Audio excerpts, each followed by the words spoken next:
सीबीआयकडनं गुन्हा दाखल करण्यात आलाय।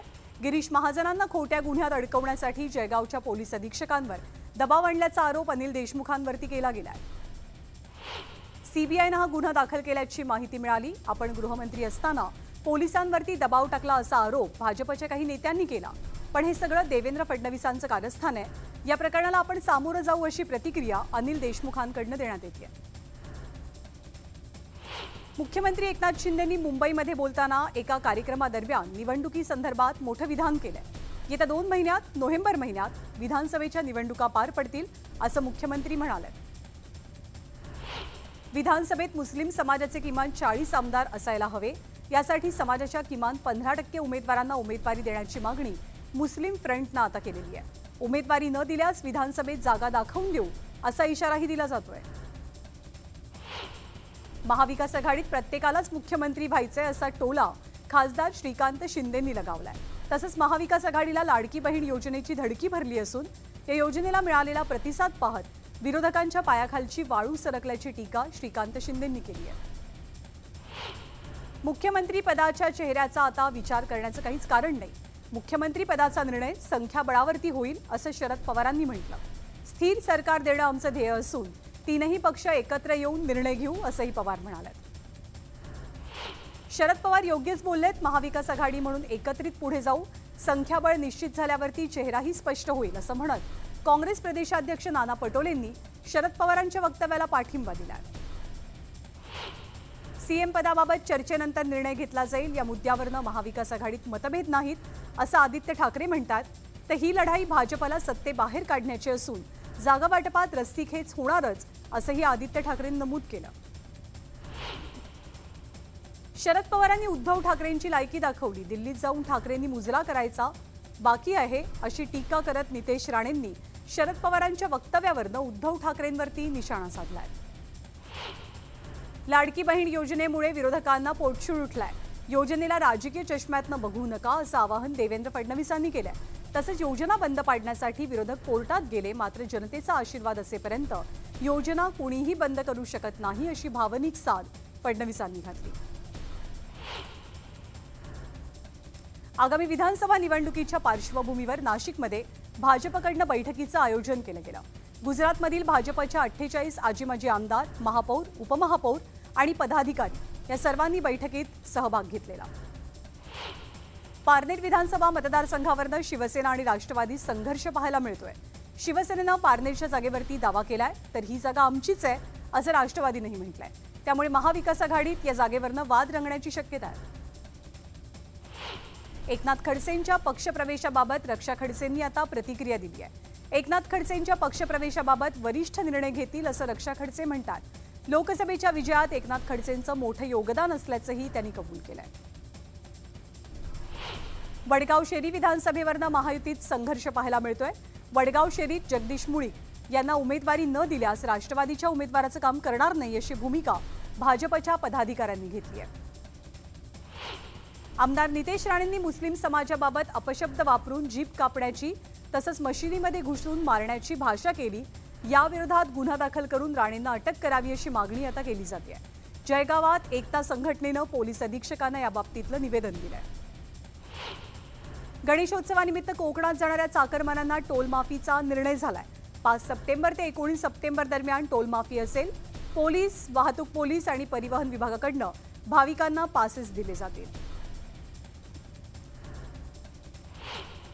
कशेडी घाटातील दुसरा बोगदा उद्यापासून वाहतुकीसाठी खुला होणार आहे। गणेशोत्सवाच्या पार्श्वभूमीवर वाहतूक सुरू होणार असल्याची माहिती महामार्ग बांधकाम विभागानं दिली आहे।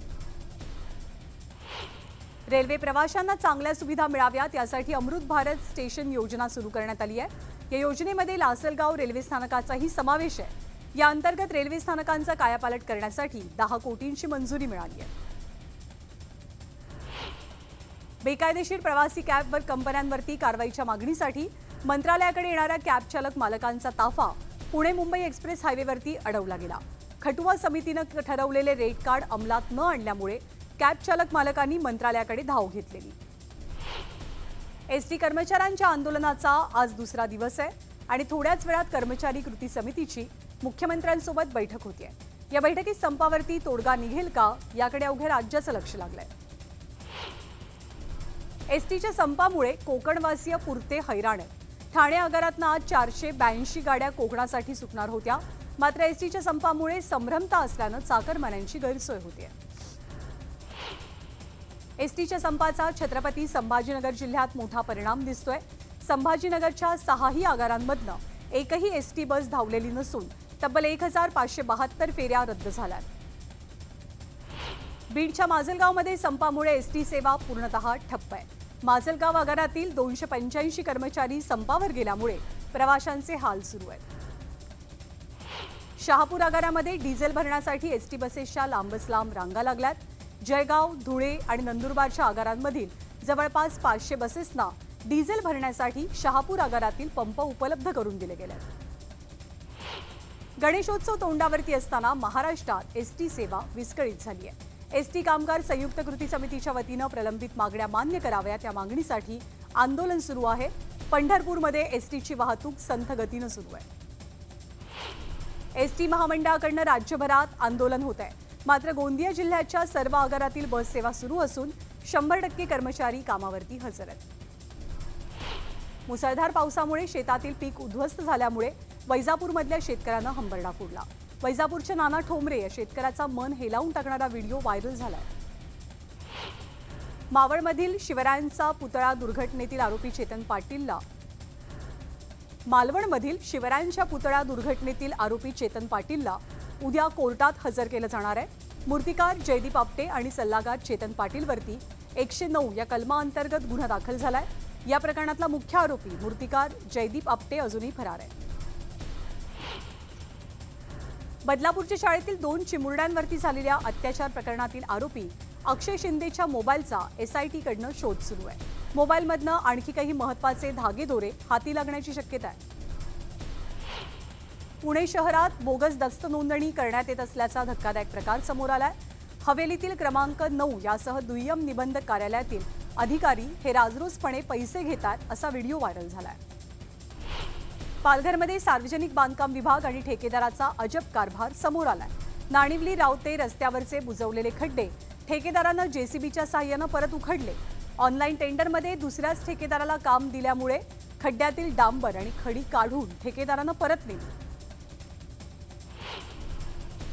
महाड पंढरपूर या नव्यानं उभारल्या जाणाऱ्या महामार्गासाठी बेकायदेशीर पद्धतीनं शेकडो झाडं तोडली गेली आहेत. नियमांना बगल देत वृक्षतोड केल्याचा आरोप होतोय. पंढरपूरमध्ये एका 17 वर्षीय मुलीनं आत्महत्या केली. आत्महत्येनंतर तिच्यावर अत्याचार झाल्याचंही उघडकीस आलं. या प्रकरणी पोलिसांनी गुन्हा नोंदवला आणि आरोपीला अटक केली आहे. नवी मुंबईच्या बेलापूरमधील पारसिक हिलजवळ असलेल्या राहुल नगर सोसायटीत गेल्या अनेक वर्षांपासून पाण्याची स्थिती बिकट आहे. अनेकदा मागणी करून सुद्धा उपाययोजना न झाल्यामुळे मनसे कार्यकर्त्यांनी आज नवी मुंबई मनपावर हंडा मोर्चा काढला. पिंपरी चिंचवड महानगरपालिकेकडनं गणेशोत्सव मंडळांसाठी नियमावली जाहीर झाली आहे. यंदा मंडप परवानगीसाठी कोणतंही शुल्क आकारलं जाणार नाही. त्यामुळे गणेश मंडळांना मोठा दिलासा मिळतोय. गणपती गौरी उत्सवासाठी सजावटीच्या अनेक वस्तूंनी बाजारपेठा सजल्यात. 2 दिवसांवरती आलेल्या उत्सवासाठी बाजारपेठेत ग्राहकांनी गर्दी केली आहे. सोयाबीन आणि कापसाला दरवाढ मिळावी तसंच अतिवृष्टीमुळे नुकसान झालेल्यांना भरपाई मिळावी या मागणीसाठी रविकांत तुपकरांनी अन्नत्याग आंदोलन सुरू केलंय. राजे लखुजीराव जाधवांच्या राजवाड्यासमोर तुपकर आंदोलन करतायत. छत्रपती संभाजीनगरमधल्या क्रांती चौकात धर्मवीर छत्रपती संभाजीराजे शौर्य प्रतिष्ठानच्या वतीनं उपोषण केलं जात आहे. मराठवाड्यात हैदराबाद गॅझेट लागू करून त्या आधारे कुणबी प्रमाणपत्र देण्याच्या मागणीसाठी रास्ता रोको केला गेला. वाशिमच्या मंगरुळपीर तालुक्यातील शेलू बाजारमध्ये नदीच्या पुरात वाहून गेलेल्या तरुणाचा मृतदेह शोधण्यात प्रशासनाला यश मिळालंय.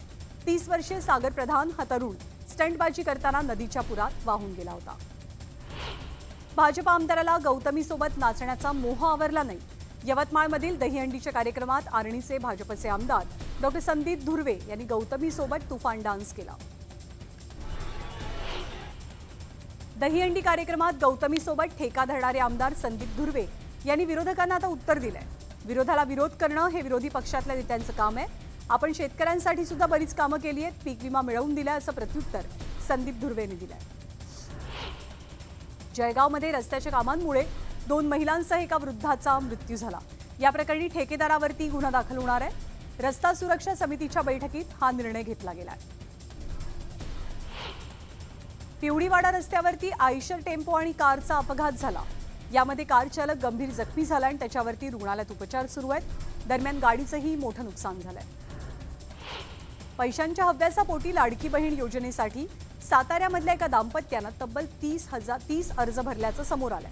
वेगवेगळे आधार कार्ड वापरून शासनाला फसवण्याच्या प्रयत्नात असलेल्या जोडप्याला पोलिसांनी अटक केली आहे। कुडाळ रेल्वे स्थानक परिसरात सुशोभीकरणाच्या लोकार्पण सोहळ्याचा कार्यक्रम आयोजित केला गेला होता। मात्र हा कार्यक्रम सुरू होण्याआधीच भाजपच्या कार्यकर्त्यांनी पोलिसांसोबत हुज्जत घातली। वाहन पार्किंग करण्यावरनं वाद झाला आणि थोड्या कालावधीसाठी तणाव निर्माण झालेला। रायगड जिल्ह्यातील शरद पवारांचे निकटवर्तीय ज्येष्ठ नेते वसंत ओसवाल यांचं वयाच्या 83व्या वर्षी निधन झालं। उद्या पाली सुधागडमधील त्यांच्या निवासस्थानी अंत्यविधी पार पडतील। मराठा नेते मनोज जरांगे पाटील नुकसानग्रस्त भागाच्या दौऱ्यावरती आहेत। यावेळी जालन्यातील शेतीच्या नुकसानग्रस्त भागाची पाहणी केल्यावर मनोज जरांगेंनी थेट कृषी मंत्री धनंजय मुंडेंना फोन लावला आणि मदतीसंदर्भात मागणी केली। शिवसेनेचे नेते आदित्य ठाकरेंनी संभाजीनगरमध्ये झालेल्या शेती नुकसानीची पाहणी केली। यावेळी ठाकरेंनी नुकसानग्रस्त शेतकऱ्यांच्या समस्या जाणून घेतल्या। आमचा मराठवाड्यातला दौरा निश्चित झाल्यावर सरकारनं पंचनाम्याचे आदेश दिले असा आरोप आदित्य ठाकरेंनी राज्य सरकारवर केला। तर सरकार जनतेचे मायबाप असतं, त्यामुळे सरकारनं प्रत्यक्षात येऊन पाहणी करायला हवी असा टोलाही त्यांनी लगावला। कृषी मंत्री धनंजय मुंडेंनी आदित्य ठाकरेंवरती निशाणा साधलाय। आदित्य ठाकरे सोन्याचा चमचा घेऊन जन्मलेत, त्यांना शेतीबद्दल काय माहिती असणार असा टोला लगावत आदित्य ठाकरेंनी एक दिवस टिफन चालवून दाखवावं असं आव्हान मुंडेंनी दिलंय।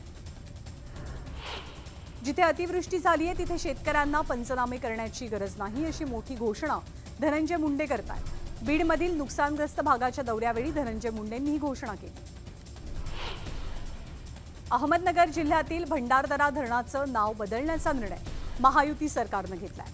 आद्य क्रांतिकारक राघोजी भांगरे जलाशय अशा नावाला मंजुरी देण्यात आली आहे। माजी मंत्री मधुकरराव पिचड आणि वैभव पिचड यांच्या पाठपुराव्याला यश मिळालंय। जालन्याच्या अंबड तालुक्यातील दहीपुरी इथला पाझर तलाव फुटलाय आणि शेतकऱ्यांचं नुकसान झालंय। जवळपास 100 एकरावरील शेतीला याचा फटका बसलाय।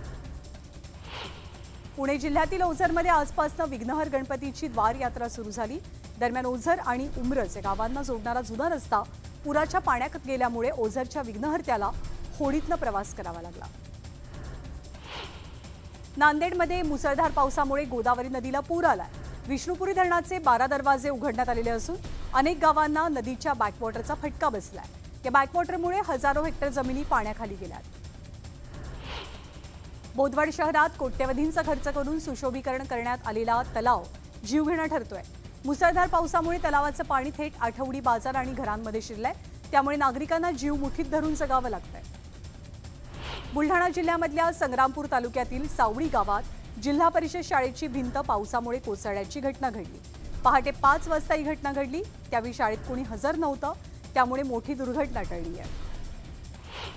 लोणावळ्यामध्ये 2 दिवसांनी पुन्हा एकदा मुसळधार पावसाला सुरुवात झाली आहे। काही दिवसांपासून लोणावळ्यातील पर्यटन स्थळं ओस पडलेली, मात्र पावसाच्या आगमनानं पर्यटकांची पावलं पुन्हा लोणावळ्याकडे वळू लागली आहेत। धाराशिवमध्ये अतिवृष्टीमुळे शेतकऱ्यांचं अतोनात नुकसान झालंय। त्याचे तात्काळ पंचनामे करून एनडीआरएफच्या निकषांनुसार आर्थिक मदत करावी या मागणीसाठी शेतकरी जिल्हाधिकारी कार्यालयात गेले आणि मागण्यांचं निवेदन दिलं।